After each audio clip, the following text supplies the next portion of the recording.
Imagine the most absurdly murderous regime of the 20th century. A government that managed to kill a quarter of its own population in less than 4 years. Now imagine that this regime loses a war, flees into the jungle, and for the next 12 years, the United Nations continues to recognize them as the only legitimate government of their country. While the world was busy discovering the literal mountains of skulls left behind in the killing fields, the international community decided that the perpetrators of that genocide still deserved a seat at the UN table in New York. This is the starting point of a story where every rescue came with a hidden price tag, and every step toward democracy was met with a bullet or a bribe. Let's dive into the messy, counterintuitive and often dark history of Cambodia after the Khmer Rouge and find out how does a nation return from year zero when its doctors, teachers and lawyers are almost entirely extinct, and how did the former Khmer Rouge commander manage to outmaneuver the entire global community to become one of the longest-serving leaders in the world.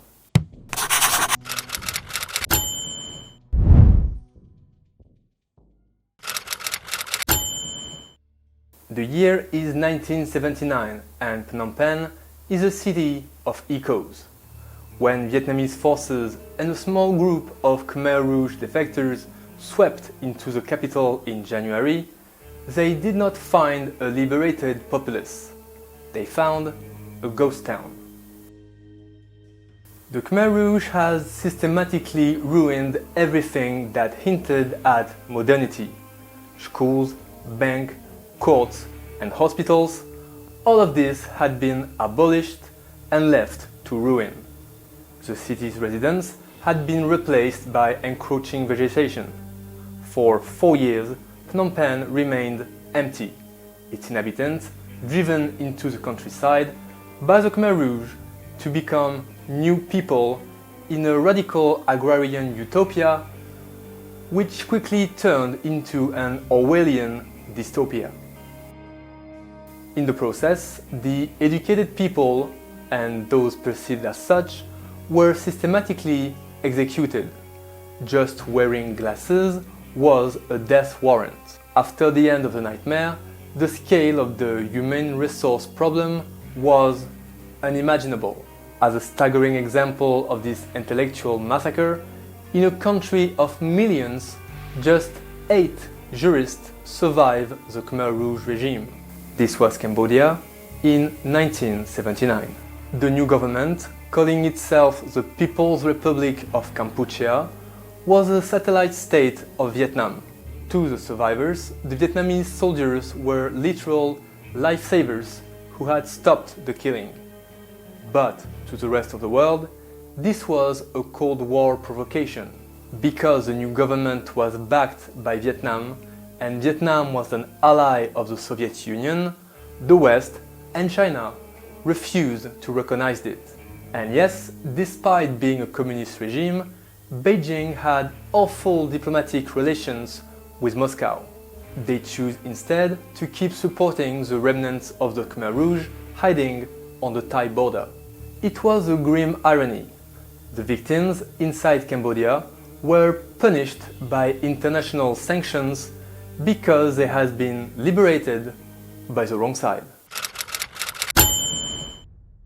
If the 1980s were about survival, there were also a masterclass in political maneuvering.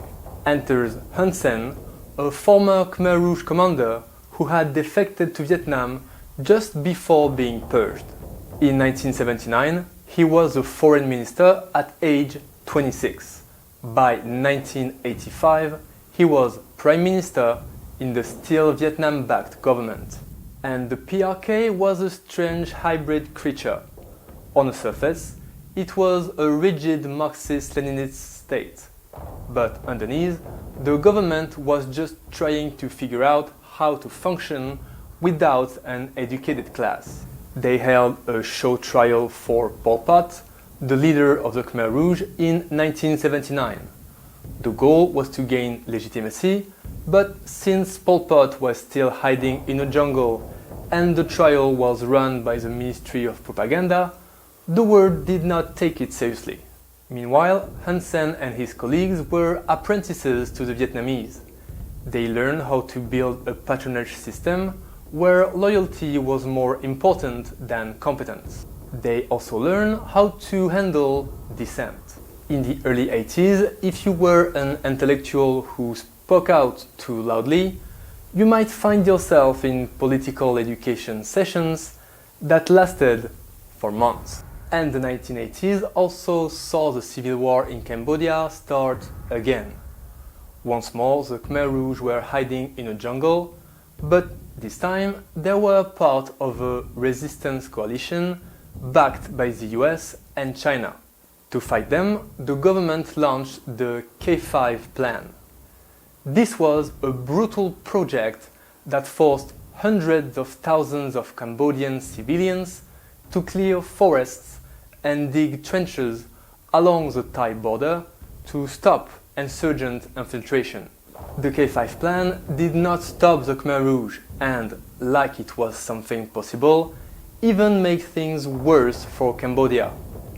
It created a massive malaria epidemic and a belt of landmines that would make Cambodia the most amputee-dense country on earth. Also, it caused the death of an unknown numbers of thousands of already weak and malnourished Cambodian workers.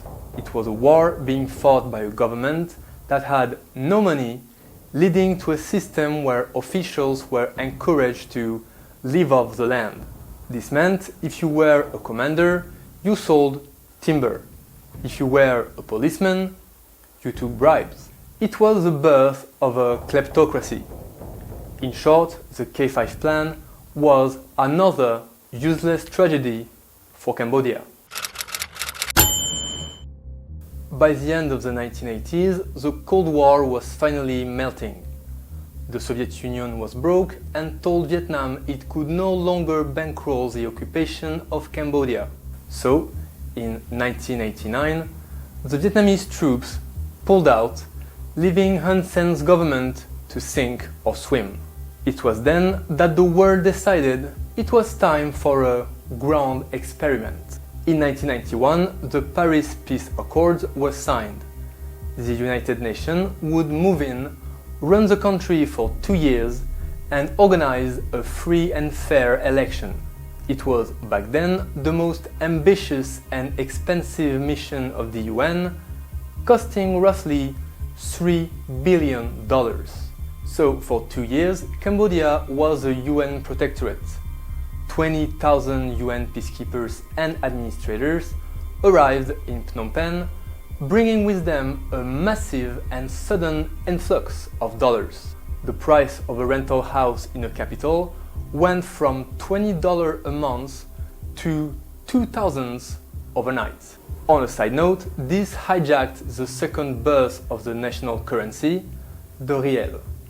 Even today, the riel remains nothing more than a secondary currency for small change, while the US dollar is the undisputed king for anything of real value. But if the UN had the money, the local factions had the guns. In reality, the UN power was nothing but a polite fiction. But despite the violence and intimidation, the 1993 election was a miracle. 90% of Cambodians turned out to vote. They walked through minefield and ignored death threats because they genuinely wanted a different future. And they did not vote for Hun Sen. They voted for the Royalist Party, the Phun Sin Pek, led by Prince Norodom Ranariddh. And Hun Sen was not exactly a graceful loser. After his defeat, he threatened a cession of the eastern provinces and to plunge the country in another civil war. The UN, desperate to declare the mission a success and go home, agreed on a weird and shaky solution. Cambodia had now two prime ministers. It was like a car with two steering wheels, and Hun Sen knew exactly which one was connected to the tires. The peace of the 1990s was really just a slow-motion coup. While the international community congratulated itself on bringing democracy to Cambodia, Hun Sen was busy consolidating the only thing that mattered, the security forces, because the two-headed government was never going to last. In July 1997, the tension finally snapped. Hun Sen launched a bloody coup against his co-prime minister, Prince Ranariddh. Tanks roamed the street of Phnom Penh again. Opposition members were hunted down and executed. The world was shocked, but only briefly. Hun Sen was a master at the easy explanation. He claimed he wasn't overthrowing the government, he was stabilizing it. He knew that as long as he kept things quiet enough for foreign investors and didn't let another genocide happen, the West would keep the aid money flowing. By 1998, the Khmer Rouge finally collapsed for good. Their last leaders surrendered, and Pol Pot died in a jungle, never having faced a real court. Hun Sen also offered amnesty to the rank-and-file soldiers, integrating them into his own army. He had achieved what the UN could not, the total end of the civil war. But he had done it by turning Cambodia into a one-party state. He realized that the international community cared more about the appearance of democracy than the substance. As long as he held an election every 5 years, no matter how rigged or violent, the donors could check their boxes and keep sending the checks. In the 21st century, Cambodia became a global laboratory for foreign aid. Between 2002 and 2010, foreign aid equaled nearly 95% of all central government spending. This created a shallow democracy. On the surface, Phnom Penh looked like a success story. There were skyscrapers, garment factories, and a booming tourism industry at Angkor Wat. But this growth was built on a foundation of land grabbing and corruption. Because the government did not need to tax its citizens, because it had foreign donors and Chinese investors, it did not need to listen to them.